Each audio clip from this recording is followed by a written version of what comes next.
buenas tardes. Gracias por este reencuentro de cada semana aquí en Canal Metro, en este espacio que junto a Fanny Vega hemos llamado Política, Producción y Trabajo. Y nunca como ahora, ¿no? Como para seguir hablando de estos temas tan importantes de nuestra vida cotidiana, de la política, de la producción y del trabajo, en días donde hay muchas definiciones, sobre todo del orden político, pero también ligado al económico. Pero todos los temas políticos están tan agitados. Vamos a dejarlos a los medios que tratan la coyuntura, que siguen el día a día. Y yo, Fanny, te propongo que prestes atención a esto que les voy a contar a ustedes. Porque usted habrá visto, hay un debate sobre si los productores agrícolas liquidan o no liquidan las divisas de sus exportaciones. Se ha terminado la cosecha, 105 millones de toneladas de granos en total, 11.000 millones de litros de leche se han producido en esta última campaña. Aumentó 123% la venta de maquinaria agrícola.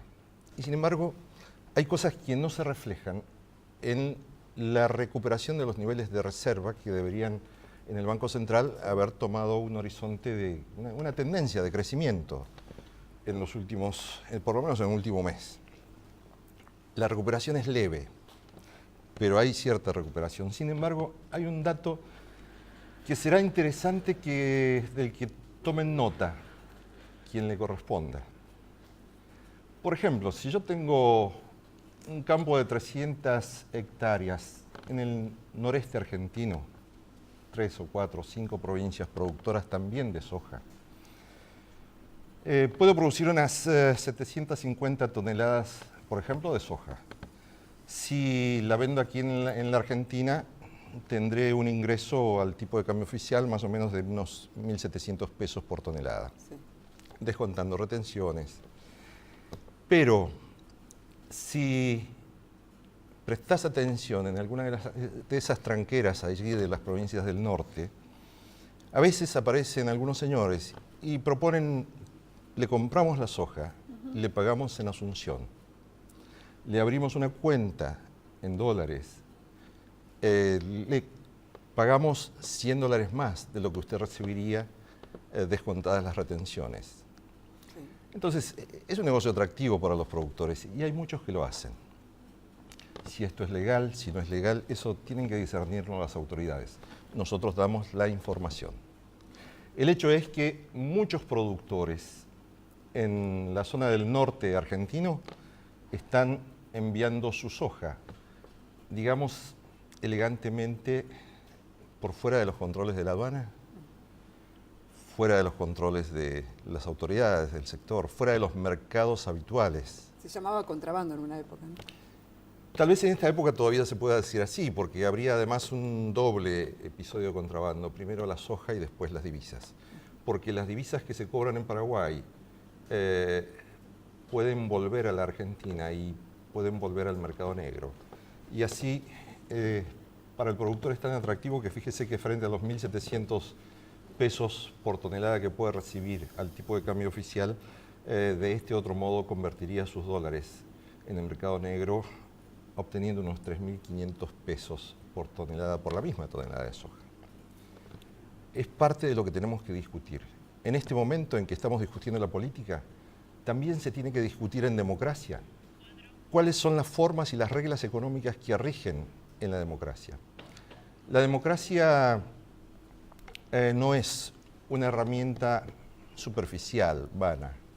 Es un sistema de vida, es un sistema de ordenamiento institucional. Y en este sistema de ordenamiento institucional también existen leyes, normas, que más allá de que nos guste o no nos guste el gobierno de turno, tenemos que cumplirlas.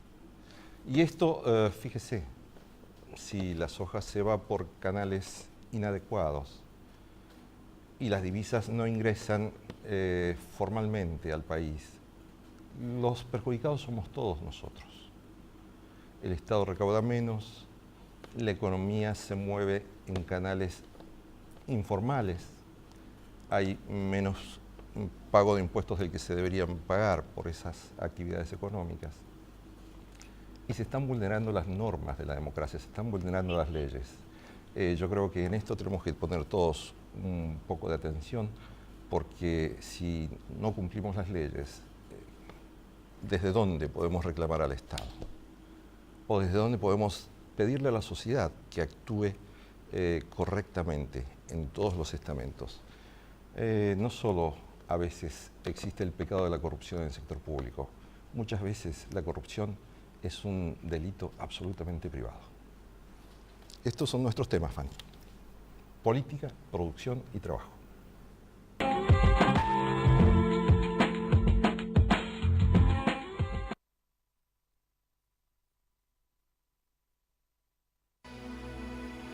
Entidad Binacional Yacyretá, generando futuro.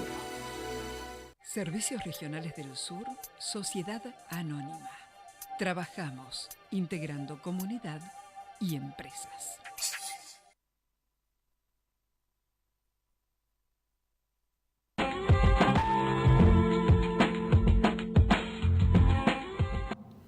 Y les vamos a presentar a nuestros invitados para hablar precisamente, en principio, del tema económico. Está a mi derecha Ariel Aguilar, un empresario del sector de la industria del cuero, que está militando además como empresario dentro del grupo Helbar. Y también se encuentra con nosotros un integrante, un economista, un docente, es Alejandro Roba, ex subsecretario de Coordinación Económica del Gobierno Nacional y quien además coordina la carrera de Economía dentro de la Universidad de Moreno. Sí. Bien, Alejandro, ¿cómo está la economía hoy? ¿La estamos viendo con alguna posibilidad de que la economía vaya creciendo? Bueno, mira, la verdad que nosotros hemos tenido en el año 2012 una segunda fase de la crisis internacional que nos ha pegado básicamente por el canal comercial, y la diferencia con el año 2008, que también fue, y 2009, que fue el año donde la crisis internacional pegó más fuerte, ha sido que el año pasado la caída no fue tan fuerte, pero nos está costando salir. Nosotros decimos que estamos saliendo en forma de V, ¿no? De V corta. En cambio, en el año 2009 se salió en el año 2010 y 2011 en forma de V en el año 2009 y de U ahora. Quiero decir que nos está costando recuperarnos.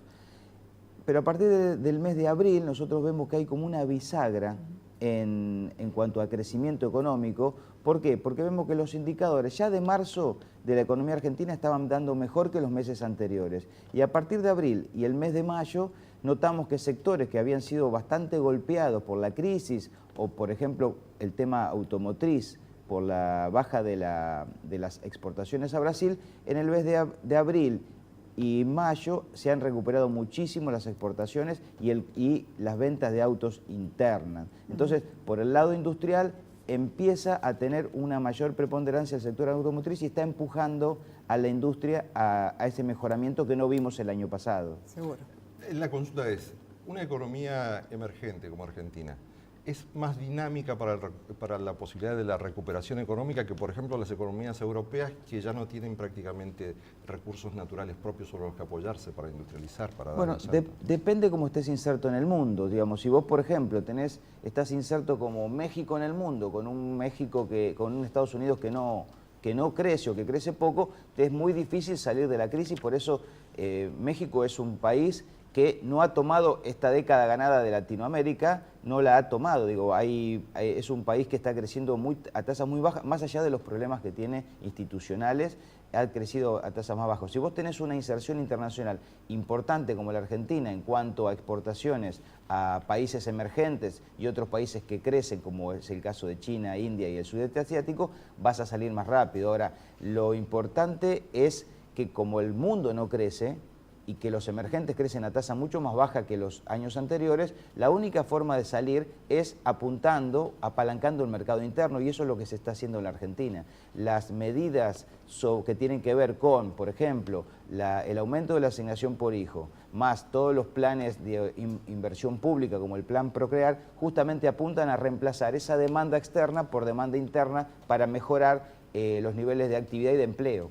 Ariel Aguilar, ¿se está notando en el sector de la industria del cuero, de calzado, por ejemplo, alguna forma de reactivación? Vamos a ponerlo en otro punto. Los empresarios, pymes, argentinos, el capital nacional, el que produce dentro del barrio, dentro de la zona donde la gente vive, ese sector está accediendo a un mayor volumen de crédito interno, tiene mejores tasas de interés. ¿Hay crecimiento, hay recuperación realmente en estos sectores industriales? Yo creo que nos estamos recuperando en cuanto a esto que decía Alejandro. Nosotros tenemos un modelo político, un proyecto político con fines económicos, como dijo la presidenta, en el cual cada vez se incluye a más gente, eso genera consumo, eso genera todo un movimiento. Y siempre que se toman políticas de Estados, como esto que se ha tomado ahora de la reforma de la Carta Orgánica del Banco Central, ¿no? Obligándolo a prestar el 5 de su cartera, esto fue directo a las pymes, se tomaron absolutamente, creo que 34.000 millones, ya vos lo debes saber mejor que yo, sí. Con un detalle. Ahora también es para lo que es, era para bienes de capital, también para lo que es compra de cuero, por ejemplo, lo que es bienes de trabajo, ¿no? ¿Esto a vos qué te permite? Por ejemplo, en mi caso, comprar el cuero absolutamente para todo el año, obtener un precio por pagarlo de contado y por lo menos asegurarme el precio del cuero en lo que es el lapso de este año. Puedo tener una previsibilidad a la hora de invertir. Entonces me parece muy interesante este tipo de políticas que se toman en pos de fortalecer a las empresas pymes, que son las que retroalimentan este mercado interno. Cuando él decía lo de la asignación universal por hijo, todo lo que sea medidas inclusivas, además repercute en el consumo de los comercios, de los barrios que crean este círculo, ¿no? Además, también lo decíamos en el programa anterior, Argentina por ahí tiene la posibilidad de recuperarse más fácilmente porque tiene materias primas y en este caso la industria del cuero puede además adquirir los insumos que necesita en el propio país, ¿no? Pero esta es la discusión de hacia qué modelo vamos y qué es para nosotros, y ya te lo digo desde la Helbar, desde nuestra agrupación, profundizar el modelo. Hoy el 85% de los cueros todavía, aunque hemos avanzado, se van sin manufacturar de Argentina, en estado semiterminado. Tenemos que ir avanzando sobre las cadenas de valor. Los países crecen en las medidas que avanzan en sus cadenas de valor. ¿Sí? O sea, nosotros tenemos que exportar y vender más carteras y más zapatos porque generan más mano de obra, alimentan el mercado interno, nos hacemos más competitivos. Si nuestra ventaja competitiva es la calidad del cuero, la tenemos que tener también en cuanto decíamos calidad y en cuanto a precio. No podemos pagar precios internacionales. Entonces, en el debe de esta historia, en la profundización, como tantas cosas que nos faltan en este proyecto político, lo que por ahí sí tenemos claro es que está para acá adelante, que es por este camino, que todo lo demás nos lleva hacia atrás. ¿Y por qué se va una proporción tan alta del cuero hacia el exterior sin ningún tipo de proceso industrial en el país? ¿Hay incapacidad o falta de capitales o falta de profundizar el proceso de industrialización de nuestros empresarios? Falta de todo un poco, pero además, históricamente, tomemos el cuero como, yo lo tomaría como un commodity, por más que tiene un desarrollo el producto, yo lo tomaría como un commodity, ¿no? Y en esto del reparto internacional del trabajo, que empezó hace años, Argentina exportaba cuero. Fíjate que en el año 72, una medida de un gobierno que no era democrático, el de Lanús, se prohíbe la salida de los cueros crudos y eso hace que se desarrolle la industria curtidora. O sea, se avanza un eslabón y se crean cantidad de fuentes de trabajo que todavía sostienen. Y se avanzó bastante en lo que es calzado, cartera, pero creo que todavía falta, pero vamos a buscar eso, vamos a buscar mejoras. Y después está la otra, ¿no? Cuando empezás a discutir competitividad a la hora de salir a los mercados, no es solo por el cuero. Está la apuesta a la tecnificación, está esta discusión de si, digamos, los costos, si vamos a analizar solo costos a la hora de hablar de competitividad o vamos a hablar también de renta empresaria, que también hay que hablarlo. Es una etapa interesante la que se viene, por eso yo lo escucho mucho a Alejandro. Las políticas, ¿no? que se están implementando, porque hay una de Industria 2020 y también la de Diseño 2020, es decir, están mirando esas políticas a largo plazo. Es que un poco lo que yo quería decir cuando hablábamos de la cantidad de recursos, la verdad es que la Argentina también tenía estos mismos recursos en la década del 90 y la Argentina no crecía. El tema, y Europa tiene un montón de recursos y no crece, entonces el problema no son los recursos, sino cómo se ponen en funcionamiento. Y la única forma de poner el funcionamiento, los recursos, digamos, la oferta, justamente es recrear esa demanda que es la que hace que los empresarios inviertan, porque por más que tengan recursos y están ociosos, no lo van a invertir. Digo, tanto en cuanto a maquinarias ociosas, o recursos humanos ociosos, o recursos naturales ociosos. Acá el modelo económico lo que apunta siempre es a cómo poner en funcionamiento esos recursos, y es a través de la demanda interna, y cuando no tenés demanda externa, como está pasando últimamente, reforzar los motores de la demanda interna a través del empleo formal y de los salarios, ¿no? Que eso es lo que te genera crecimiento. Rúa, pero yo recuerdo que en los 90 la economía se caracterizaba por una fuga de la responsabilidad del sector privado sobre su rol en la economía nacional. cuántas empresas argentinas se vendieron a empresas extranjeras, a capitales extranjeros. En este tiempo, el empresariado nacional está manifestando realmente una voluntad de adquirir un protagonismo propio en la economía argentina. Mira, yo soy de la idea que el empresario argentino no es diferente al empresario brasilero o norteamericano. Digo, tiene incentivos para la inversión que, digamos, no tiene un carácter rentista como muchas veces se lo quiere hacer ver. Yo creo que el empresario argentino necesita creer en su país y este gobierno está dando muestras de que para crecer hay que invertir en el país. Me parece que lo que pasaba en los 90, que eran los mismos empresarios que ahora, es que no encontraban dónde invertir porque no había mercado. Si uno recrea fuentes de trabajo, recrea una economía que va creciendo y uno asegura que ese proyecto político se va a mantener en el tiempo, los empresarios, esos que no invertían en los 90, porque si uno ve la tasa de inversión en los 90 era bajísima, son los mismos que ahora han llevado la tasa de inversión a la Argentina a más del 23-24% en el año 2010, con lo cual no nos echemos la culpa entre nosotros. Me parece que la forma y que lo que dice la presidenta, que si el sector público y el privado se ponen de acuerdo en un proyecto de país, que es lo que está pasando, las inversiones vienen solas y no necesitamos, te diría, hasta inversiones del extranjero, porque hay muchos capitales argentinos. Bueno, vamos a ver qué pasa con el blanqueo de capitales. Esperamos que muchos estén trayendo sus ahorros del exterior o de las cajas de seguridad y pongan en funcionamiento esto que es el mercado interno, que lo que va a asegurar es más inversión y más trabajo para los argentinos. Alejandro Roa, Ariel Aguilar, yo les propongo que vamos a una pausa y al regreso pensemos cuál es el escenario económico preelectoral y cuál es el escenario que tienen las industrias, las pymes argentinas en esta etapa previa a las elecciones de renovación parlamentaria de octubre.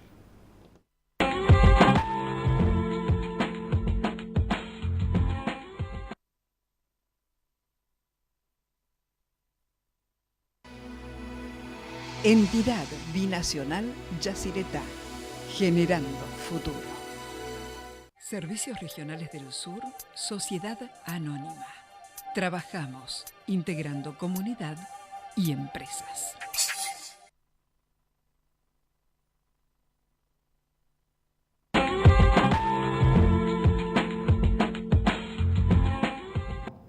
Y con Fanny queremos aprovechar la presencia de dos invitados con ideas bastante claras y queremos preguntarle a Alejandro Roa cuál es el escenario económico que vamos a tener en este periodo preelectoral hasta octubre. Bueno, como te decía hace un momento, a partir del mes de abril, la Argentina comienza a retomar el sendero del crecimiento, se refuerza el crecimiento que venía a partir de diciembre del año pasado, después de un 2012 que se creció nada más que al 1,9%.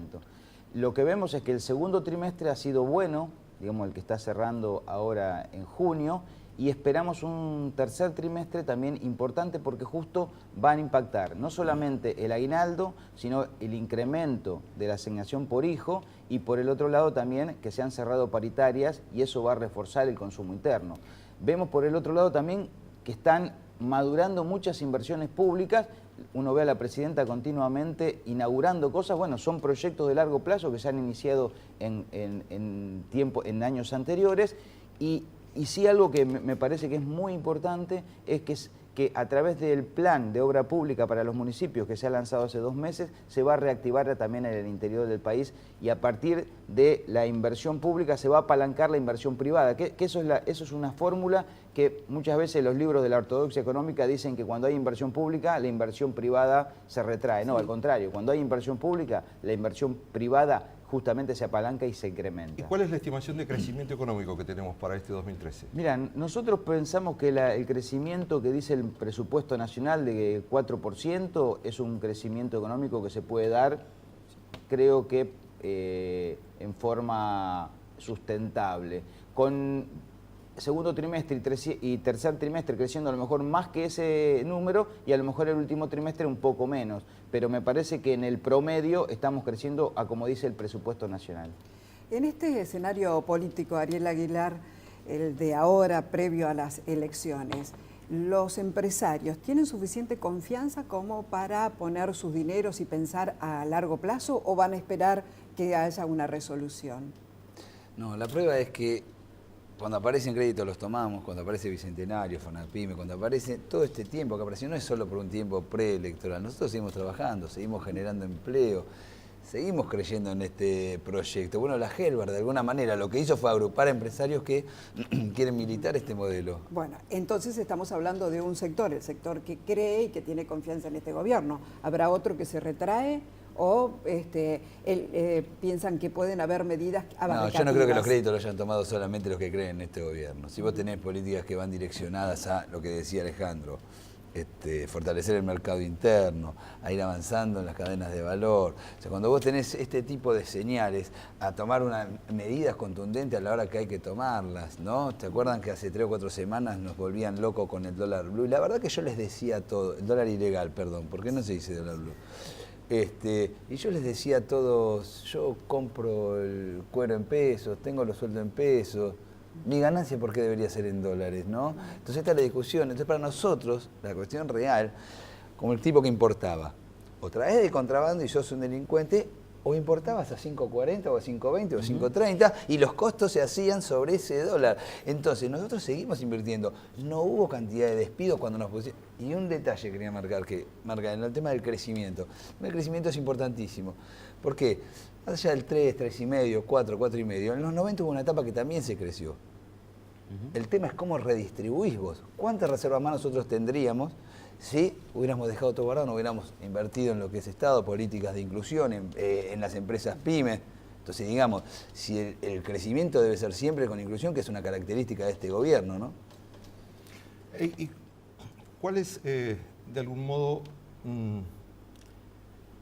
la característica que va a marcar la economía de estos próximos 6 meses, donde vamos a definir la renovación parlamentaria, que va a ser, de algún modo, un preámbulo de lo que sería después el recambio presidencial? Si yo tuviera que poner una palabra, me parece, para este año, es la palabra heterogeneidad. No vamos a tener sectores que van a andar bien y otros que no van a andar tanto. No como en la etapa hasta el año 2008 y después el 2010 y 2011, donde todos los sectores crecían. Que va a ser una etapa donde no vamos a crecer a tasas del 8 o 9%, digamos, como se venía creciendo, porque el mundo no nos está ayudando, porque el mundo también crece a tasas más bajas, y sí vamos a tener que tener esto que se hablaba de sintonía fina para cuáles son las políticas públicas que vayan a impactar en los sectores por ahí que se retraen más. Va a ser un año, y me parece un esquema de aquí adelante más heterogéneo y creciendo a tasas menores, pero siempre con la característica de la inclusión como forma de crecimiento, porque lo que aumenta la actividad económica no es solamente tener recursos, sino cómo se aplican, y ese crecimiento genera empleo y ese empleo vuelve a generar crecimiento. Ese es el círculo virtuoso de este proyecto político. Y la complementación, en el caso de Latinoamérica, ¿se va a dar especialmente con qué países? Bueno, nosotros esperamos que sean con los que están ahora y con los que podamos seguir negociando. El mundo crece a 2 velocidades. Los países centrales, Europa, por ejemplo, está en recesión y va a seguir en recesión. Estados Unidos crece a una tasa del 2% sin generar empleo, y el sudeste asiático, China, India y Japón, están creciendo a tasas menores que las que crecían. Entonces, la forma de seguir aprovechando los países que crecen es redireccionar las exportaciones que antes iban, por ejemplo, a Europa, a países que crecen como los del sudeste asiático o el norte de África, que son justamente los socios que están creciendo a partir de la irrupción de China como actor principal de la economía internacional y una nueva hegemonía a nivel del comercio y la industria internacional. Es decir, que al tener más diversificado el comercio exterior también tenemos menos riesgos en cuanto a nuestras posibilidades de sostener mercados. Cuando decían que la Argentina estaba alejada del mundo, yo quisiera que la gente, digamos, empecemos a analizar cuál era el coeficiente de comercio exterior de la Argentina hace unos años, y digamos, la Argentina hoy tiene más comercio, o sea, exportaciones e importaciones, que en los 90 y en los años previos a el gobierno de Néstor Kirchner, con lo cual está muy entusiastamente participando del comercio internacional. No así de la timba financiera internacional, que es lo que a lo mejor a muchos les gustaría volver y que este gobierno no lo va a hacer. ¿El empleo está incrementándose en este primer semestre? ¿Puede crecer en el segundo semestre? Nosotros creemos que a partir del segundo semestre los números que habían dado poco creación de empleo en el primer trimestre de este año se van a revertir y hay muchos estudios privados que así lo están viendo en estos momentos.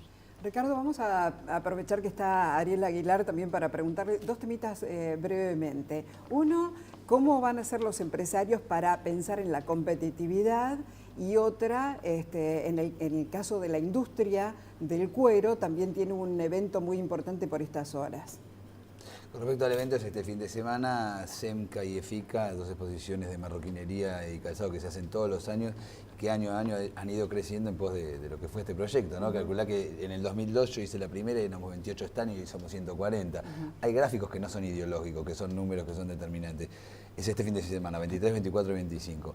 Con respecto a la competitividad, nosotros desde la Helvar estamos promoviendo el Congreso de la Competitividad, que se va a dar, calculo que en agosto, en el cual vamos a darle una discusión más que interesante y que tiene que ver esto que yo planteaba hace un rato, ¿no? Desde dónde planteamos esto de a partir de qué somos competitivos. No debe ser por una devaluación, más allá de que nos sirva, que eso sirva, es de coyuntura. La discusión va a tener que ser más grande y vamos a tener que discutir. No solo en los costos, porque ideológicamente en los costos, si es bajar los salarios, nosotros no estamos parados en ese lugar ideológico, sino que también vamos a tener que empezar a discutir en las ventajas competitivas que tenemos, como por ejemplo en el cuero, dentro del país, a ver qué precio obtenemos para ser competitivos, y en el tema de las ganancias empresarias también, que es la otra parte de la discusión, que da más la heterodoxia que la ortodoxia, ¿no? Bueno, y en este último minuto yo voy a aprovechar para acercarles a los amigos aquí, Alejandro Roba y Ariel Aguilar, este trabajo que se llama Yahweh Huarpe, que es un trabajo de mi propia máquina de escribir. Así es que quiero dejarles... ¿No tomaste la computadora todavía? Quiero dejarles... No, porque es que está hecho en base a la memoria de uno de los pueblos más antiguos de nuestra historia como sociedad. Entonces vale la referencia... Pueblo Huarpe. Vale la referencia porque quiero dejar en buenas manos lo que es un intento porque la memoria de nuestros pueblos antiguos no se pierda en esta vorágine de la modernidad y esta globalización que a veces nos impide mirarnos a nosotros mismos como un pueblo de pueblos. Muchas gracias. Muchísimas gracias. Así es que con Ricardo. Fanny tenemos una semana por delante para analizar la coyuntura y para seguir y reflexionar sobre estos temas. Hoy hemos tratado de aportar algo de información propia y la voz de quienes entienden la economía con una voz distinta también. Los invitamos entonces para la próxima semana en Política, Producción y Trabajo. Gracias por acompañarnos.